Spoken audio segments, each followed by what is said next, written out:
کیا بات ہے عرفان بھائی، ڈسٹرب لگ رہے ہیں؟ بس یار کیا بتاؤں، میرے ابو مجھ سے محبت نہیں کرتے۔ کیا مطلب؟ دیکھو نا، جب دیکھو ڈانٹتے رہتے ہیں۔ ابھی بھی گھر سب کے سامنے مجھے ڈانٹ دیا، ہر بات کے لیے منع کرتے رہتے ہیں، یہ نہ کرو وہ نہ کرو، یہاں نہیں جاؤ وہاں نہیں جاؤ۔ اتفاق سے میرے ابو بھی ایسے ہی ہیں۔ مجھے تو ایسا لگتا ہے دنیا کے سارے ابو ایک جیسے ہوتے ہیں۔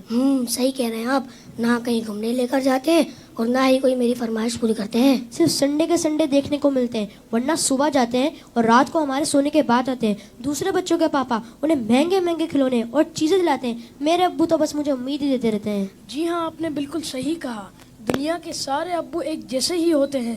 وہ خود سے زیادہ اپنے بچوں اور فیملی کا خیال رکھتے ہیں۔ کیا آپ نے کبھی یہ سوچا کہ کیا ان کا دل نہیں کرتا ہوگا کہ وہ بھی گھر میں رہیں، سکون سے بیٹھ کر آرام کریں؟ پتہ نہیں، شاید چاہتا تو ہوگا۔ اور جہاں تک بات ہے آپ کی فرمائشوں کی، تو ان کی سیلری ہی اتنی کم ہوتی ہوگی کہ وہ چاہ کر بھی آپ کی فرمائشیں پوری نہ کر پاتے ہوں۔ ہو سکتا ہے ہماری ضرورتیں پوری کرنے کے بعد ان کے پاس اتنے پیسے ہی نہ بچتے ہوں کہ وہ ہماری فرمائشوں کو بھی پورا کریں۔ میں نے اس طرح سے کبھی سوچا ہی نہیں۔ اور جہاں تک آنکھیں دکھانے کی بات ہے تو یہ بھی ان کی مجبوری ہے کہ ان کی ڈیوٹی ہے کہ وہ ہمیں ہمیشہ بری باتوں سے روکیں اور اچھی باتوں کی ترغیب دیں۔ اچھا فیضان بھائی، یہ بتائیں آپ کی ضرورتوں میں کوئی کمی آئی ہو؟ نہیں تو بالکل بھی نہیں۔ کبھی ایسا ہوا کہ آپ بیمار ہوئے ہوں اور آپ کے ابو کو آپ کی فکر نہیں ہوئی؟ ہماری بیماری میں سب سے زیادہ پریشان ہونے والے ہمارے ماں باپ ہیں۔ آپ کے ابو چھوڑ کر کہیں گھومنے چلے گئے ہوں؟ نہیں تو کبھی نہیں۔ کبھی ایسا ہوا کہ آپ کے ابو نے خود تو کچھ اچھا کھایا اور آپ کو نہ دیا ہو؟ کبھی نہیں۔ اگر کوئی اچھی ڈش کم ہوتی ہے تو وہ ہمیں دے دیتے ہیں اور کہتے ہیں تم کھا لو، میرا دل نہیں چاہ رہا۔ اگر یہ پیار نہیں ہے، محبت نہیں ہے، تو پھر کیا ہے؟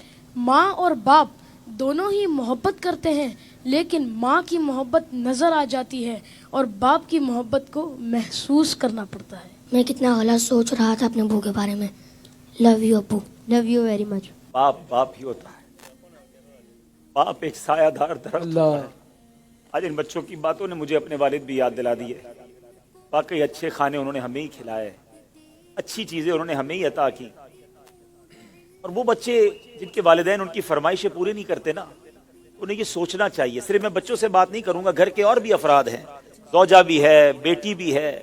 وہ کہتی ابو آپ ہمارے لیے کچھ لاتے نہیں ہیں، بیوی کہتی شوہر سے آپ کچھ لاتے نہیں۔ اس بیچارے سے تو پوچھو اس کی مجبوری کیا ہے۔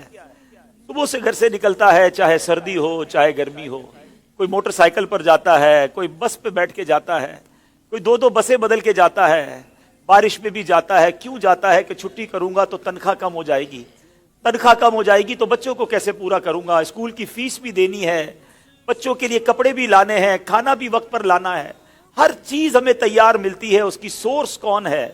وہ سورس ہمارے والد ہیں۔ اور بہت پیاری بات اس بچے نے کہی کہ ماں کا پیار تو نظر آتا ہے، والد کا پیار محسوس کرنا پڑتا ہے۔ پوچھو ان سے جن کا باپ چلا گیا۔ والد ایک سایہ دار درخت ہے۔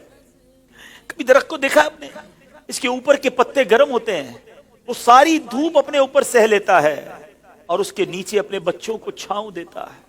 اگر لوگ بعض اوقات اپنے والد کی قدر نہیں کرتے، اپنے والد سے الجھتے ہیں، اپنے والد کو برا بھلا کہتے ہیں، یاد رکھیے میرے آقا فرماتے ہیں، اس کا مضمون یہ ہے کہ والد کی رضا میں اللہ کی رضا ہے اور والد کی ناراضی میں اللہ کی ناراضی ہے۔ کبھی اپنے باپ کو ناراض مت کرنا۔ اگر وہ بوڑھے ہو گئے ہیں تو اب تمہاری باری آئی ہے، ان کی خدمت کرو، انہیں یہ احساس دلاؤ کہ اب میری باری ہے آپ کی خدمت کرنے کی۔ ہم اپنی ماں کو تو کہہ بیٹھتے کہ ماں میں تم سے بہت پیار کرتا ہوں۔ میں ساری دنیا کے بچوں سے پوچھتا ہوں کہ کب اپنے باپ کو کہا تھا کہ ابو آئی لو یو، والد صاحب میں آپ سے بہت پیار کرتا ہوں، آپ دنیا میں آج میں جو کچھ ہوں ابا جان میں آپ کی وجہ سے ہوں، یہاں تک پہنچایا مجھے آپ نے ہے۔ ارے جس نے انگلی پکڑ کر چلانا سکھایا، جس نے ہر مشکل میں کہا گھبرانا نہیں، میں تمہارے ساتھ ہوں۔ کہیں پھنس جاتا تھا تو ابو کے پاس آتا تھا، وہ کہتے بیٹا میں سنبھال لوں گا۔ اب وہ جب چلے گئے اب پتا چلتا ہے کہ کون ہے جو سنبھالے گا۔ بچپن اور بڑھاپا برابر ہوتا ہے۔ جب ہم چھوٹے تھے ہم نے بڑی ضدیں کی، ہم نے بہت اپنی باتیں منوائیں۔ اب سمجھو والد صاحب کا جب بڑھاپا آ گیا تو میں نے ان کی باتیں ماننی ہے، ان کی غصے کو برا نہیں ماننا، ان کے ٹوکنے کو برا نہیں ماننا۔ کبھی باپ کا دل مت دکھانا، یہ مت کہنا کہ آپ کو نہیں معلوم۔ ارے اسے کہتے ہو کہ نہیں معلوم جس نے ہمیں چلنا سکھایا، جس نے ہمیں کھڑا ہونا سکھایا، ہر مشکل میں جس نے ہماری مدد کی۔ خدارا میں ساری دنیا کے بیٹوں سے، ساری دنیا کی بچیوں سے، ساری اولاد سے گزارش کرتا ہوں، اگر تمہارے والد زندہ ہیں ان کو خوش رکھنا، اور بوڑھے ہو گئے تو اب احساس دلاؤ ان کو کہ ابو جان آپ نے بڑا کام کیا ہمارے لیے،